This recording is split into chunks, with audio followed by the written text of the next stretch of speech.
মামলায় একটি মামলা দায়ের করা হয়। এই মামলাটি দায়ের করেন ফজলুর রহমান, এডিসি লালবাগ। এই মামলা দায়ের করার পরে হাসান আরাফাত নামে এডিসি ডিবি দক্ষিণ অভিযোগপত্র দাখিল করেন। আমরা অর্থাৎ শফিক রহমান সাহেব এই মামলায় জামিনে ছিলেন। তৎকালীন ফ্যাসিবাদী হাসিনা তারকে এমনভাবে অত্যাচার এবং বিভিন্নভাবে হুমকি দিতে থাকে, যার কারণে শফিক রহমান দেশ ছাড়তে বাধ্য হন। জনাব শফিক রহমানের অনুপস্থিতিতেই সাক্ষী হয়। এই মামলায় যারা সাক্ষী দিয়েছেন তারা হচ্ছেন SI Saiful Islam, Abdul বাতেল, Shahidullah, brigadier general ফেরদাউস খান, হাসান আরাফাত। এই লোকেরা মিথ্যা সাক্ষী বানিয়েছেন।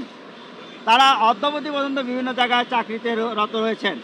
দুর্ভাগ্যজনক হলেও সত্য আমি বলবো যে এই মামলায় যখন এই মামলার ভিকটিম সচিব মহোদয় যা সাক্ষী দিতে আসেন, সেদিনকে ওই বিচারিক আদালত আসাদুজ্জামান নূর এবং তৎকালীন সিএমএম রেজাউল করিম চৌধুরী ওনার পিছনে হেঁটে আসেন। একটি বিচারিক বিভাগ কতটা নোংরা হলে, কতটা নিচে গেলে যে তার ভিকটিমের পিছনে হেঁটে আসে। সেই জন্য শফিক রহমান ন্যায় বিচার পান নাই। শফিক রহমান এর পরবর্তীতে দেশে ফিরে এসে স্বরাষ্ট্র মন্ত্রণালয়ে সুরক্ষায় আবেদন করেছেন। উনি বয়স্ক এবং শারীরিকভাবে অসুস্থ।